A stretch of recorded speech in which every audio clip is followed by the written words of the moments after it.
Mount Rushmore of pussies. Kelly Keegs, Beanbag Ron, McFuss Daddy, King Kevin from Bristol. But we are recording, so welcome back to Mount Kirkmore.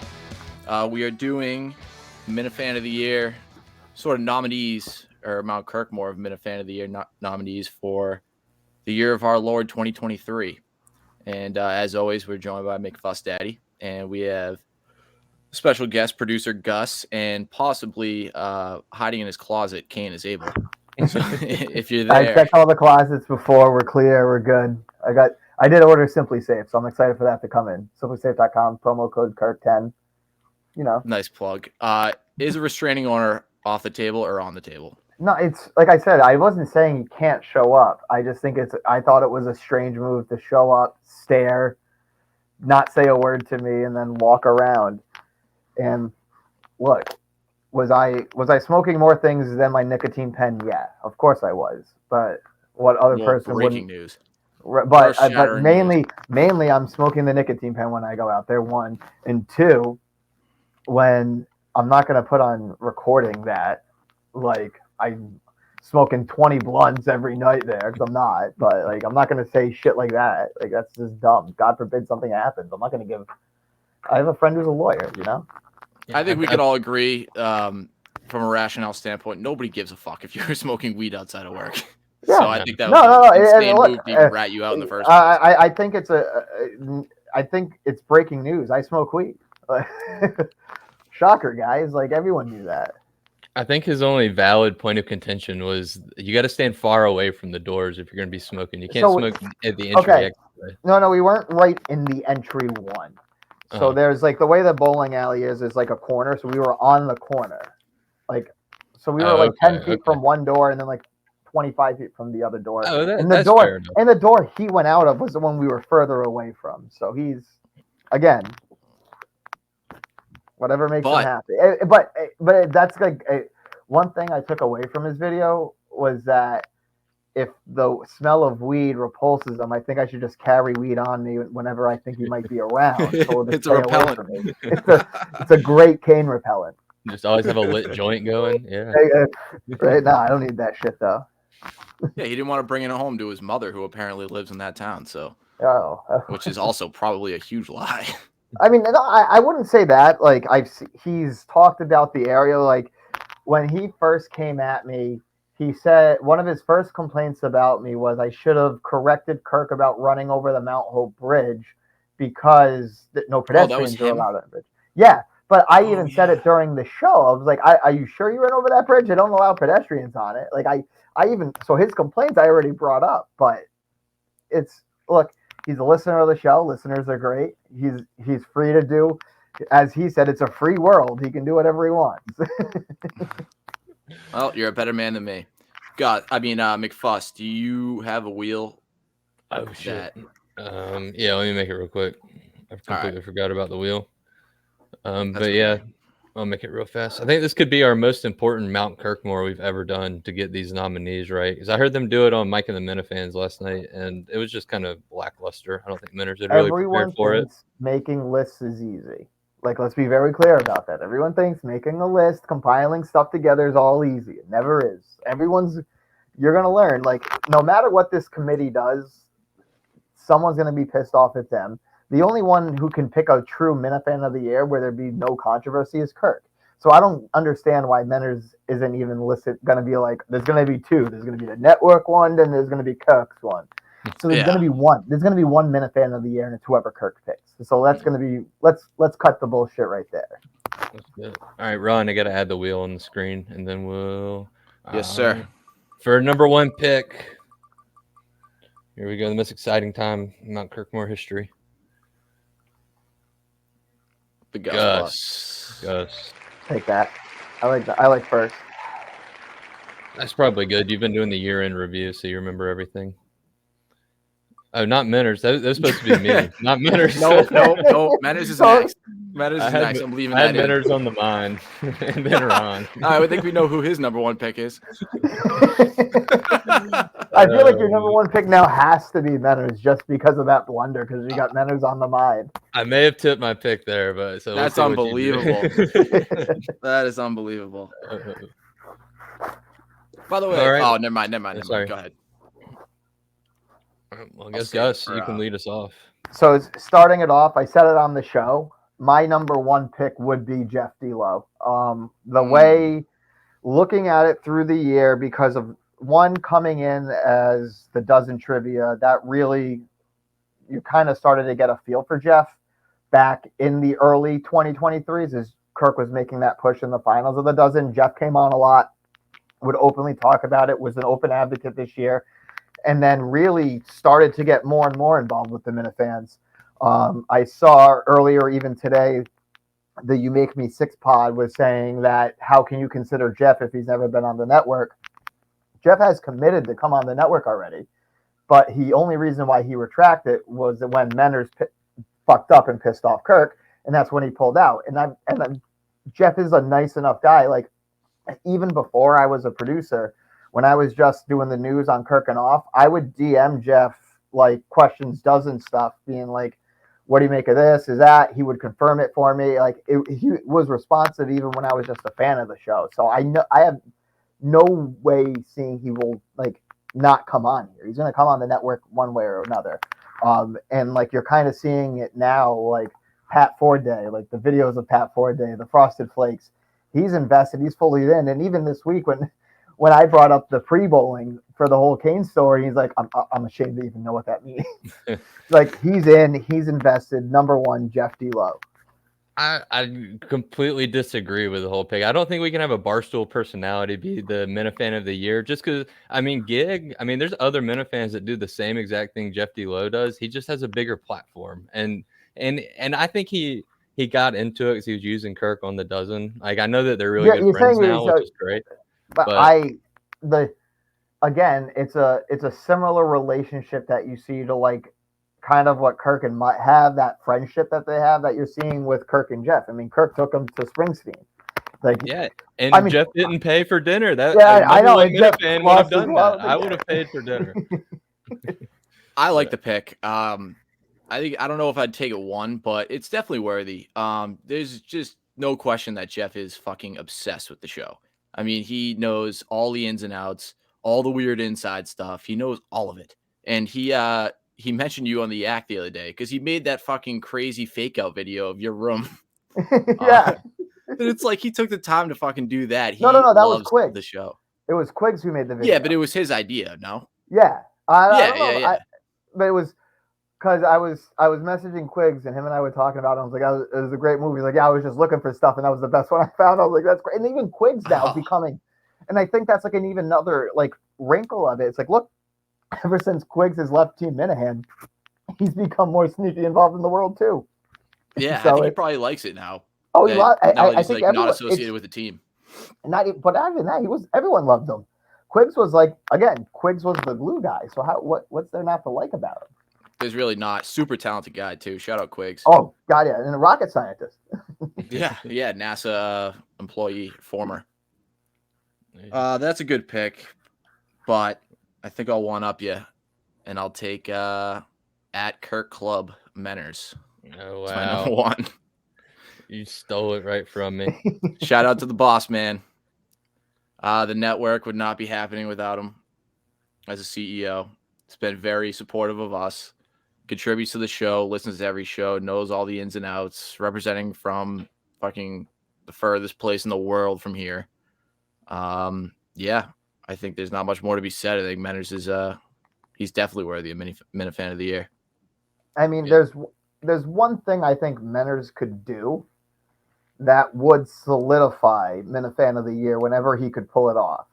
Because Kirk has said he would do a show in Australia if he got a certain amount of people there. If I'm Menners, I would pull every stop out I could get to try to get that commitment, get that number set, signed, sealed, delivered to do a show in Australia. He does that. That's an automatic Minifan of the year, I think. That is a lot of pressure and a lot of work to do for I don't know how many Minifans. It's cost so much money to go there, and I don't know how many Minifans there would actually go. That already 4 live years there. to Australia's plan a it. big continent. Yeah, 4 more years of Yeah. KMS. We could get over to Australia by the end of it. Yeah. Just saying, that's like, yeah. I don't hate the pick. Like, I like Menders. He has done a great job with the network. He's gone back and forth with me multiple times, but at the end of the day, you can tell he cares about the show. He cares about the network. I think it was kind of funny him notes apping his the end of Menders Live for the foreseeable future. That was kind of funny. I know it was give him props serious, for but that. I didn't know if that was like a semi bit that he was doing a note tab over that. It probably was, but Anytime I see a notes app, it's always a good laugh for me. yeah, because I don't know if it's actually serious and unaware, or it's just like, all right, yeah, I'll just make humor out of this decision I'm making. I think you nailed it, Ron. I think he should be a shoe-in, easy pick. But I'll go ahead and make my first pick. I'm going to go with Montante, another kind of unsexy pick. But I mean, he was in the producer search. He put himself through that, like you did, Gus. He's given us the great stories all year with the taxes and all of that. And then at Plymouth, he got locked into some Minifan. He bought him like $60 or $70 worth of drinks because he just told the guy, he's like, "Hey, I'll get you a drink." And the guy's like, "Oh, well, I'm buying for my whole group." So Montante ends up accidentally having to buy like $70 worth of alcohol for just some random dude because they were What a talking. guy. So I mean, he's dedicated. He already doesn't have a lot of money. You know, he could have used that $60 like the next day. I mean, that's just another couple parlays he could have sprung that yeah. around, turn that 60 into 700. You know, it could have been an infinite amount of money he turned that $60 into. So if it's not Menders, I think Montante has an extremely good case, even above Jeff D. Lowe, just because he's been there for the whole time. He went through the producer search, and he gives us the money he needs. I don't hate the pick, but I will say your number one defense over him being Minifan of the Year is his fucking tax story is a little oversighted.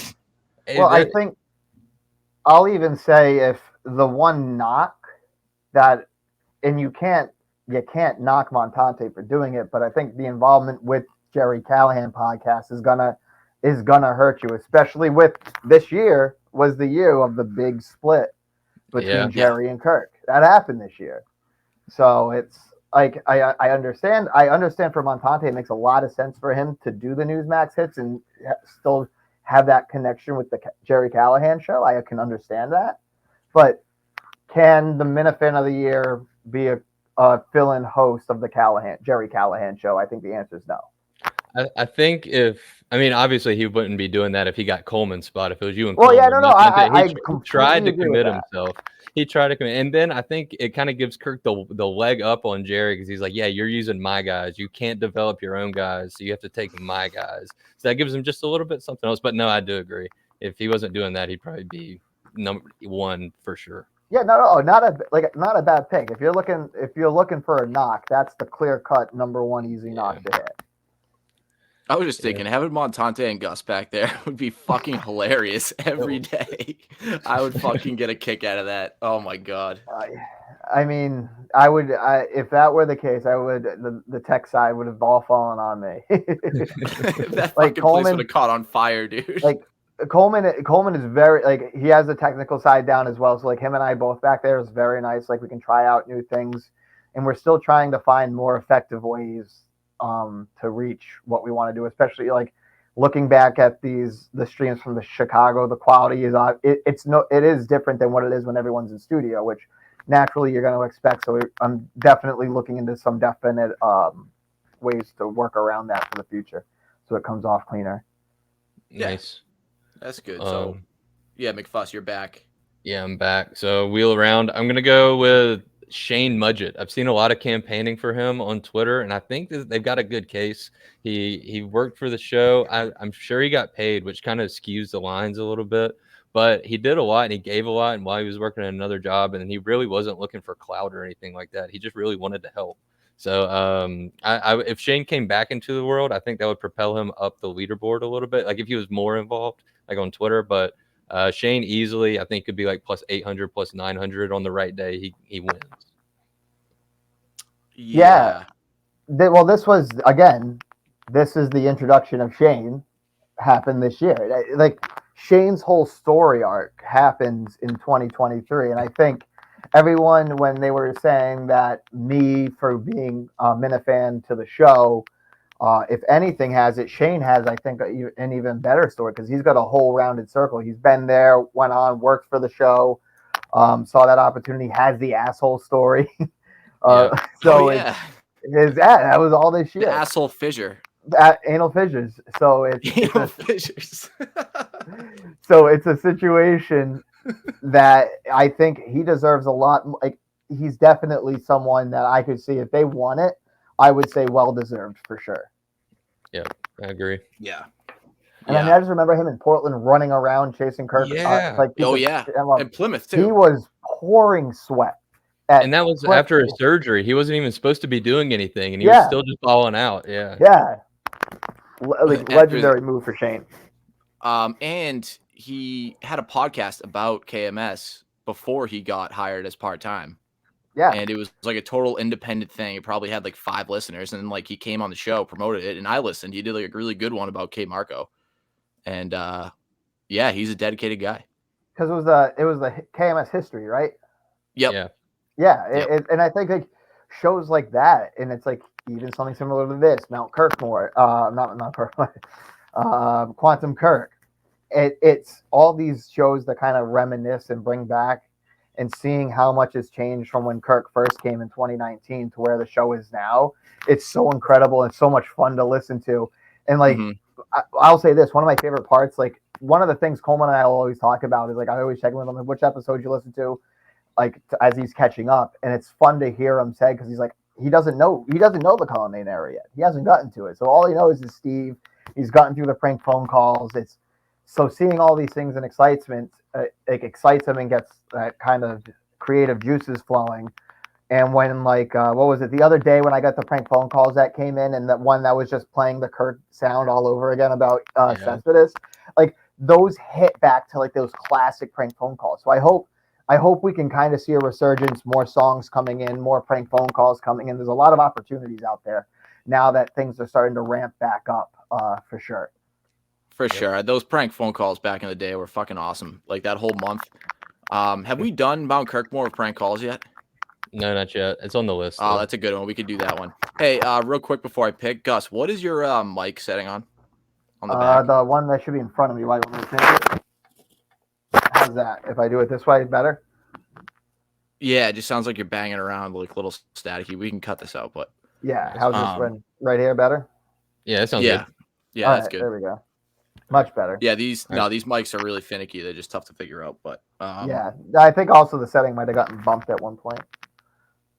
Yeah, I'm working on it. Ron, you're up. I got you. All right. My next pick is I will go Justin. Justin is my next pick. He's all over the place. He went to Delaware. He's always coming into the show. He'll do anything for Kirk. Does network stuff. He's just a quirky, funny dude. I've picked him like multiple times on Mount Kirkmore's, but for Minifan of the Year, he has to be in the discussion. So yeah, like the guy's a wild card. I don't know if he's going to go to Chicago or not, but it's nice having him around. I think he made the right decision by not working for the show because he could be like more of himself and not feel so much pressure from working on the show. And that's the Justin I love. You know, he'll still get ripped apart, but you know, now he's got enough thick skin not working for the show where he can take it and still come back and still be funny. So that's why I got Justin number 2 for me. That's a good pick. I mean, he likes being a Minifan so much he turned the show down multiple times. So I mean, it skyrockets him up. Yeah, he's talked about it at least once every couple of weeks, if not more. It's the always thing I say about Justin too. It puts it into a similar situation of like not the tip picks or anything. Like, does this open up the door to a blind Mike? Because again, blind Mike's in a similar situation. Fan of the show, interacts with the show, but Mike's more of a third chair, I would say. Now Justin, we've had him in a couple times as third chair. He's always coming up as security. Love Justin as a pick. I think Justin clear cut number 1 Minifan. Like that's it's definitely up there. I mean, what was he? Number 4 on my list. Yeah, so, he's elite. he's an elite level now for the Minifan of the year. I think Justin winning Minifan of the year, yeah, that's like when Mike Trout won, what was it, like 5 MVPs in a row just because you knew he was getting it. So it's like that similar scenario. But yeah, Justin's by far a top Minifan. I like that comparison because it's not like a blow your dick off pick, but it's like it is like the right pick. You know what I mean? It's always the right. I mean, like he went down to Delaware. Now we're going to be doing a show down there. Oh yeah, that's true. Yeah, he went down to Mississippi. He's been everywhere the show's been. Just for Justin this year. Justin bought a sweatshirt at the Taylor Swift concert this year. That was this year. And that lasted for how long? J-Rock. I'm pretty sure J-Rock was this year. Yeah. Talking about working in Worcester at Grill on the Hill. Selling the 6 beers for $5. Selling the 6 beers for $5. Just J-Rock probably missed this year. No, because I think it was January because if I'm remembering correctly, it was all around when we found out when Jon Stewart passed away and that connection of him working at Grill at the Hill. Yeah. Because J-Rock existed when McFuss Daddy and Tim went in his car, and that was last year. Oh, that's right. Yeah. Sorry, I hate to be a snob like that, but yeah. No, you're good. No, yeah. I made a clear. No, you're right. Good call. Good catch on the J-Rock. But I remember like the Grill on the Hill. That was this year. Yeah, that was unbelievable episode. Unbelievable. So like, there's so much that has happened in the year. And Justin's been a part of it all along the way. Yeah, no doubt. Shout out Justin. Right. Good pick. Gus, you've got 2 in a row.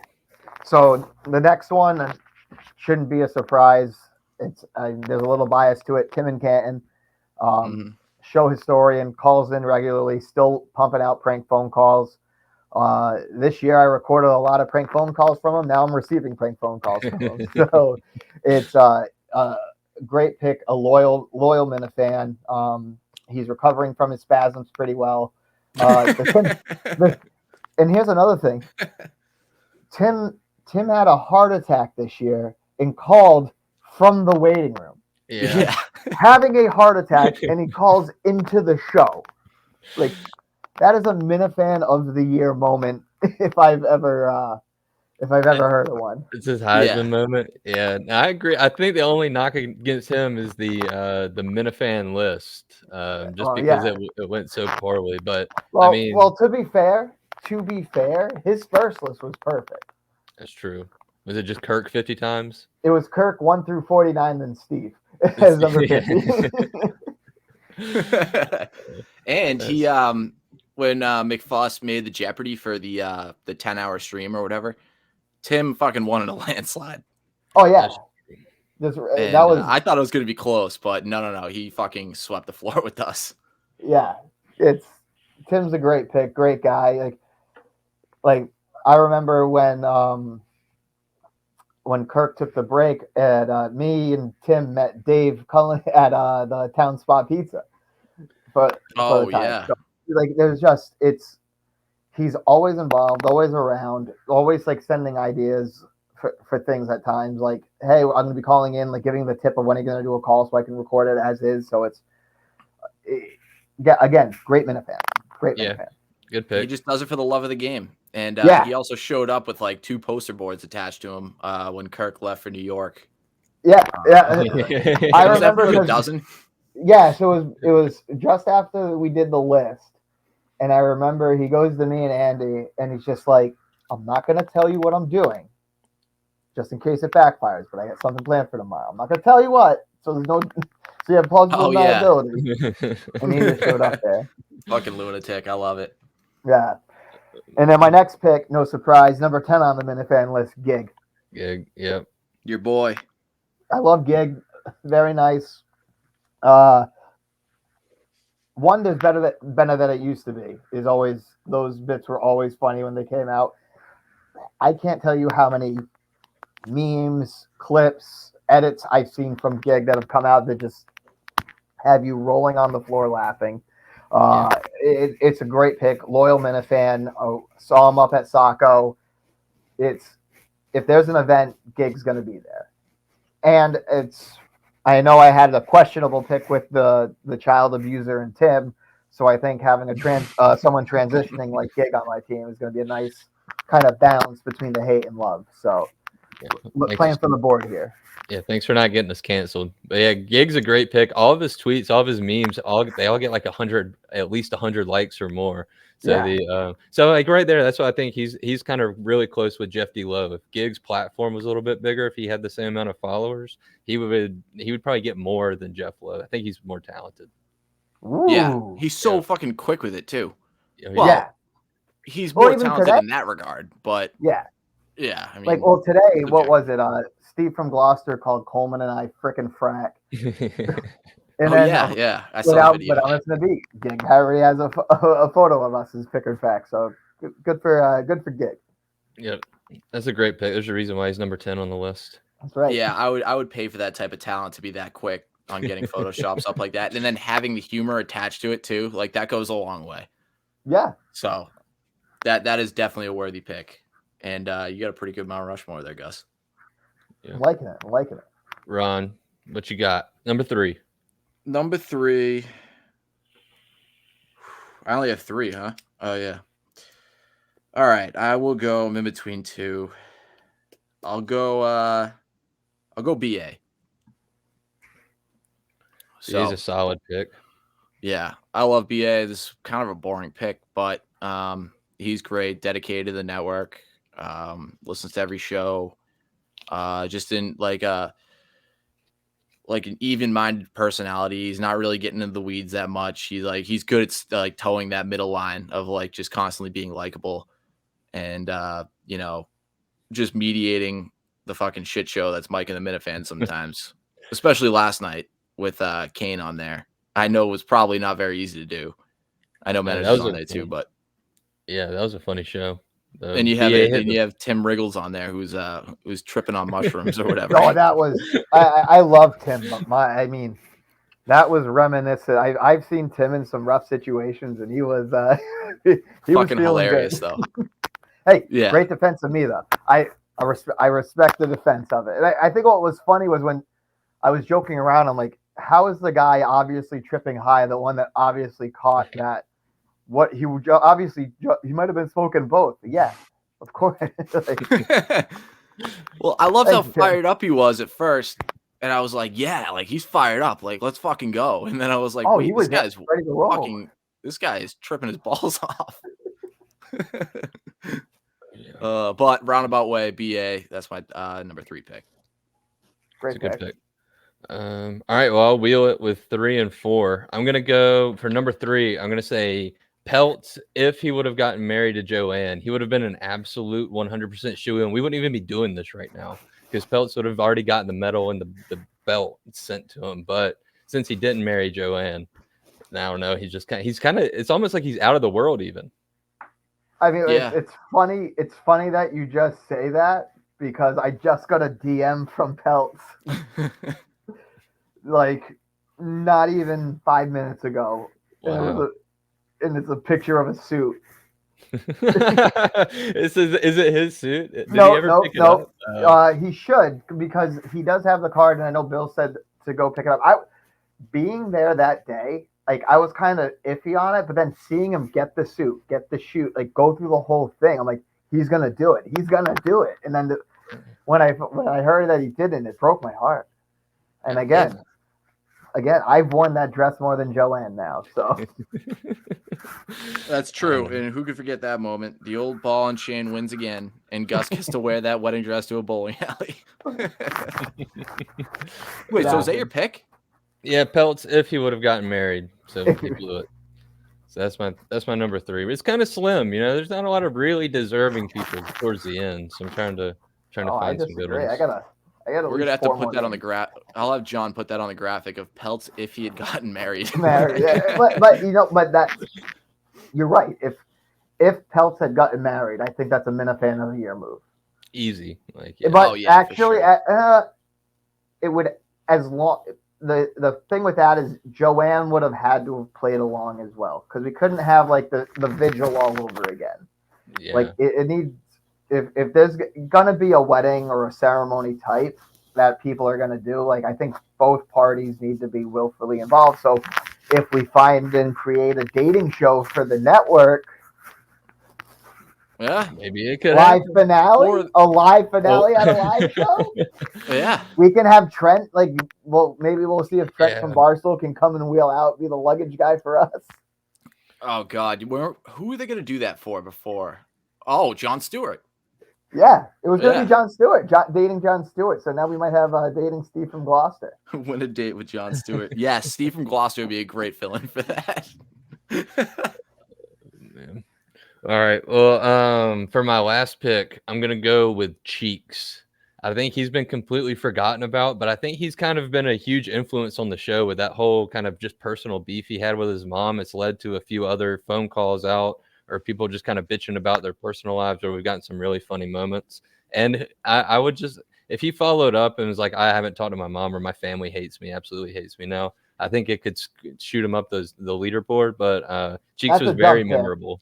You're trolling us. You're trolling us with that pick, aren't you? That's gonna be it's gonna be a fake pick. That's a dumb fucking pick. No, I'm going Cheeks. I mean, what do you want me? I mean, who else am I supposed to pick? Like, so quick. You're insulting us. You know, he has helped mold the show for what it's going for. That's why we get Greg calls all the time. Moron. No, that's why we get Greg calls. Minifan of the year. Listen, he's on your Mount Rushmore over like Minifans of the year. and Montante. Yeah, this is just candidates. Like Cheeks would be like plus 3,500 to win, and it would be a nice flyer. I wouldn't even put Cheeks on the list because we had the call with the mom. Moment of the year. That could be. He could be moment of the year. I'll listen to that. But for Minifan of the year, God no. That's like putting yellow shirt guy on there. Yeah, which is probably his next pick. Yellow shirt guy has a case. I know he's on your list, McFuss. I fucking know. He's not. He's not on the list. Here's the list. Already had to cross some people off, but there's just nobody else on my list is really deserving. So I mean, I'll go Cheeks because he gave us such a good moment. Little flash in it. I like see Steve from Gloucester would have been a better pick than Cheeks. Well, I knew he was going to get taken by one of you, and as much as I like Steve from Gloucester, I love Steve from Gloucester. I don't think he's quite yet earned it. So that's. I agree with it, but neither has Cheeks. Cheeks gave us his entire personal life. His entire family life is dead because of us, because of the show. So thank you, Cheeks. It sounds like it was dead. It sounds like it was dead before the show. That's true, but now it's really dead. Now his brother that liked him, I think he used to talk to his siblings. They probably hate him now. No way. Maybe. No way. Maybe. The War of Cheeks is great. If you're having that much family issues, as he was bringing into the show, there's no way like that appearance on Kirk show is going to change it one way or another. Yeah, but you never know. That's why we need him back. We need him back. Maybe we'll reach out to Cheeks and try to get him on the next Mount Kirkmore. See if he'll come on. I don't know. Is he even on Twitter still? I don't know. That pick was so bad. All right, my next pick's Birdman. Oh my God, are you fucking kidding me? Yes, I am kidding you. No, no way. Dude, Birdman's great, but Cheeks. That's not my pick, you idiot. I was fucking kidding. Okay. I was about to say. But I would say Birdman is a better pick than Cheeks. I'll say that. It is. I love Birdman too. Great guy. He would even get a kick out of that. But Jesus Christ. Fuck. I'm between two women here. Right. It's a good place to be. Yeah, it is. All right. I'll go Julie. Julie as my last pick. She comes in on the show. She gets a lot of hate. Seems like she's dealing with it better. I don't know. She was on Minifandom, had a pretty good appearance. She's doing the dotting the I's, crossing the T's on the live shows. And I just knew I was gonna beat McFuss with his last pick. So yeah, I'll take Julie. Good pick. She definitely deserves to be in consideration. But again, now it brings up that she is doing the dotting I's, crossing the T's. Does she work for the show? Is that kind of, where does that line? No. Oh, his beanbag Ron got us too. She hasn't been paid yet. He asked a good question, and she hasn't if you been listen paid. to So I think she's still a Minifandom, fan. Yeah, I they listened did to bring it. Minifandom, and Danny from Bill Ricca chimed in and asked, "Are you getting paid for the dotting the i's, crossing the t's?" Which I got fucking crucified for asking, and rightfully so. And she still said no. So I think the reason why you got crucified was the way you asked it, the tone, the kind of Probably. like the lays back, relaxed. It kind of, I can see why it came off as a dig when you were there live in studio for it. I think which I was not trying to be at all. Yeah, it's just the way. Again, it's a body. It was a what your body was, body language situation, similar like that time when what was it, Quinlan came on Mike and the Minifans and was just chilling, relaxing. Yeah, it was like one of those things that he thought he was doing everything right, but it's for the body language. I think, yeah, Julie's a good pick. And for her to react, like the way you asked the question, I can see why you got snipped at for it. And yeah, I don't know why you just trailed off there, but it happened. I don't know. That's a good fourth. That's a good fourth to have on the Mount Rushmore. Kane, stop distracting him. All right. All right. So that finishes me off. And no, Gus is done. I got one more left. Oh yeah. And I've got a few names I'm floating around, and I'll rattle off some honorable mentions after. But I think like someone who Beanbag's number one pick praised, gave a whole loving, "We'll miss you." I'm going to give it to the axe herself, Joe. Yep. That was between her and Julie. She very much deserves to be on this list. She does all the coordination with Mike and the Minifans, helps run with the network.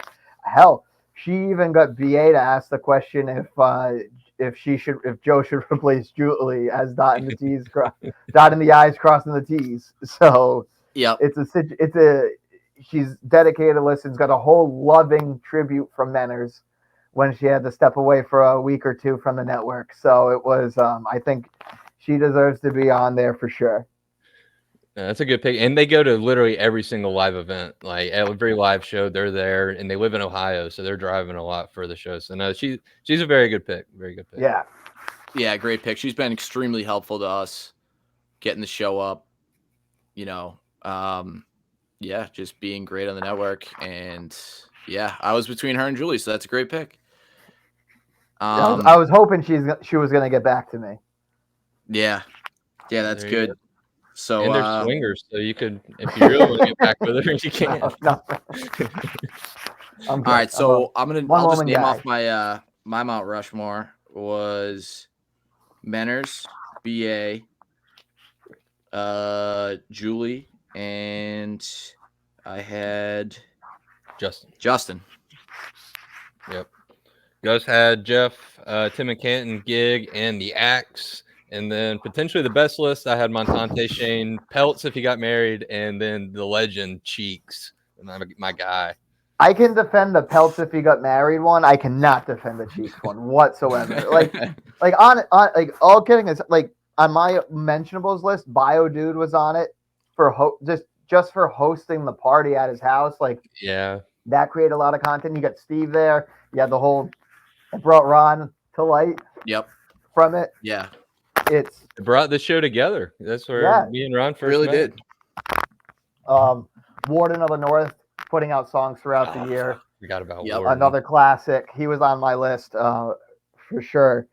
I mean, Steve from Gloucester didn't make a list, but he's got a case. No, it's again, that's a recency bias. Like if Steve, I don't think Steve from Gloucester has a shot at 2024 Minifan of the Year, depending upon what happens throughout the year. I just think it was, again, which is why the Cheeks pick is so much worse, just because it was so quick. It was such a quick flash in the pan.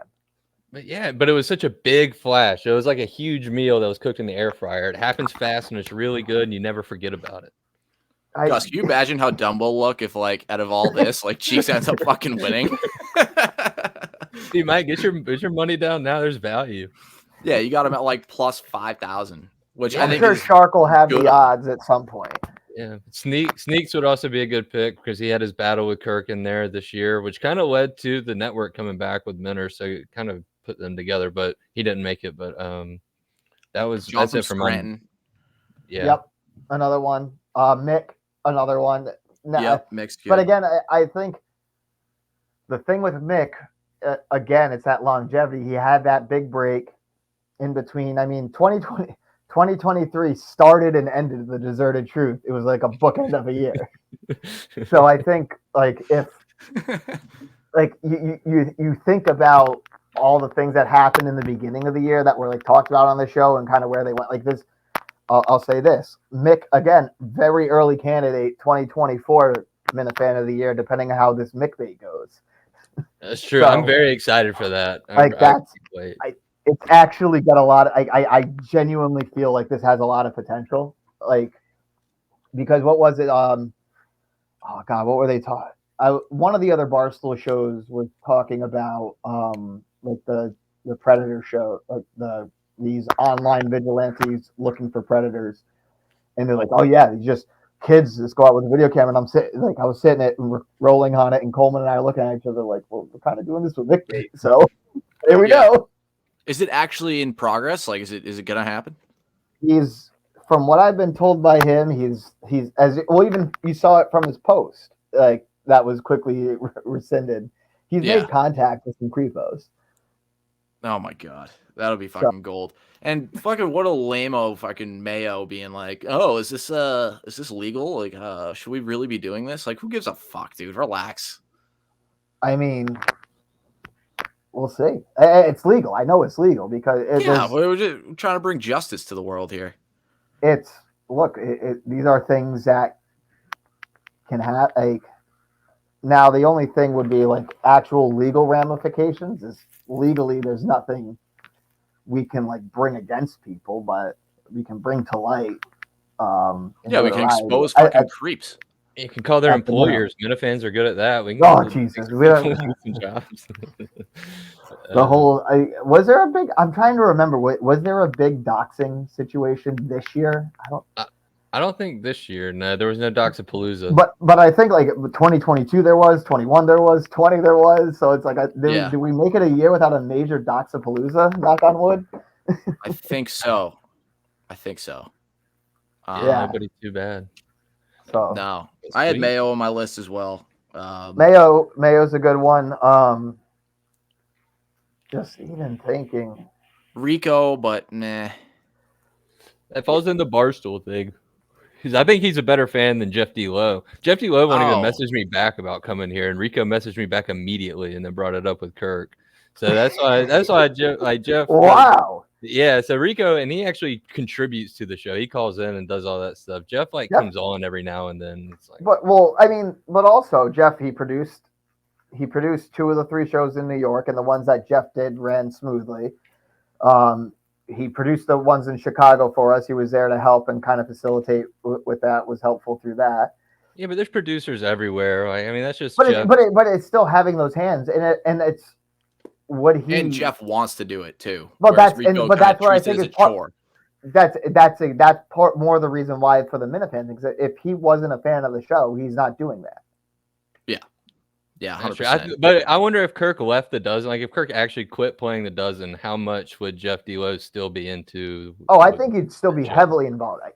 I think it would cut back a lot.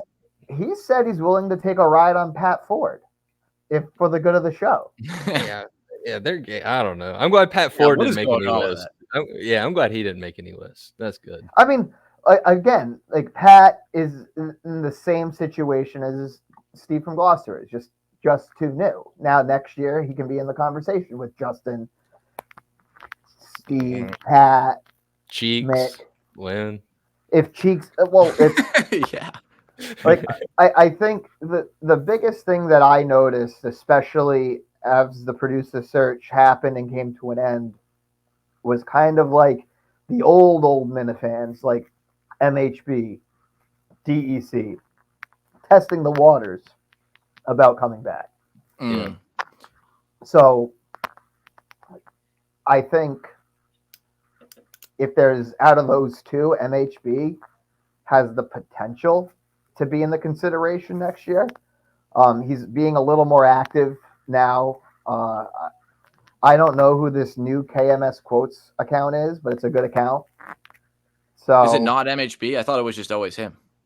I don't know. Yeah, I don't know. I don't know. I never know who these parody accounts are. The only parody account I know for sure is Kirk's Desk, because when you meet him, it's always the same. And that's it. You know what? Kirk's Desk is another one for Minifan of the Year. Goes to every event, and when it goes, I should say, I believe is the proper way to refer to a desk. Yes. It always stays in character. Just sitting here. Yes. It's impressive. I got to give him that. So definitely got to give he the holds nod. a lot of stuff. Yeah, he holds a lot of stuff. So I got to give the nod to Kirk's Desk as well. And even Danny and Bill Ricca had another one with a good year, and even coming strong at the end with the wedding story. Yeah. And then now we have Greg, and we try to get in touch with Greg every show. Right. Thanks to Cheeks. Thank you. He's gonna end up blocking that number. I think he already did, because I think on the last show it went right to voicemail. Yeah, It did one ring. Oh, really? So now we'll call from my number. That's all we'll have to do. Perfect. Perfect. Mutt wasn't on anyone's consideration, right? That's again. I think he'd be in consideration for best third chair, but maybe not best Minifan. I don't know if he's really a Minifan. He's more of a contributor. He's a fan of the show, and I definitely say he is a fan. But contributor does go a long way too. And I love this year was I would say his first true year in the world, because he debuted in February, first time since leaving EEI, and then now he's like regularly coming in. Has been helpful to me with some stuff. Gave me the his endorsed endorsement. You. Yep. So it was. I love Mutt. I'm a big Mutt guy. Muttstack.com. Yeah, I think he's definitely. If there's other accolades given out, he would probably be a leader in something else. But, yeah, and I think another Mount Kirkmore you guys can do can just be random characters like Rich Mandarin, Trung, kind of these offshoot random. Ray Santiago, Juan the Pastor. Yeah, Juan is the best. But yeah, good idea. But all right, well, I think we're just kind of rambling now, but this has been great, Gus. We really do appreciate your time. We know you don't have to come on the network. Happy to come on and help the network. Very thankful for you for coming on. Oh no, it's a lot of fun. I love it's again. I've said this a lot. I love talking about the show, like, and even doing things like this, like kind of remembering what's happened throughout the year. It just shows how dedicated of a fan base that the Minifans are, and like you saw it with Compton, even though he thinks we're tiny. It's where it's a fan base that is getting known, and Kirk's a genius, and everyone's seeing that, and everyone's seeing his talents. And we're seeing more people coming in, especially from his appearances. Like Surviving Barstool is bringing views over. His Ryder Cup is helping bring views over as he gets more exposure on that front. So I think there's a lot of now more people seeing Kirk for his true funny, the comedic side he has, but also like the takes and his points of views that he shares and the way he does it. He said that it was the most downloaded show that the show's ever been in the last couple of months, which is insane. Because I mean, there's been golden run after golden run, and this one's catching the most heat, which is awesome. I'm very happy to hear that going into the next 4 years. It's catching sparks with fire. And then if anyone hasn't listened yet, I can't recommend enough listening to Kirk and Eddie's dog walk interview. Like that was a really good, like going back and forth. You can like going back to hearing the old EEI days. So like even if you're a new fan of the show, it gives a great background of what Kirk, where he came from, and kind of a little touch on what his EEI days were like, bringing in Portnoy when he was ostracized from it. So I think that's a great listen, especially for new fans of the show who might be like listening to, even if they stumble across this or whatever. That's a great background for that. I did like that listen a lot. That was really good. But yeah, catching sparks with fire. We'll end on that analogy. And thanks for listening, guys.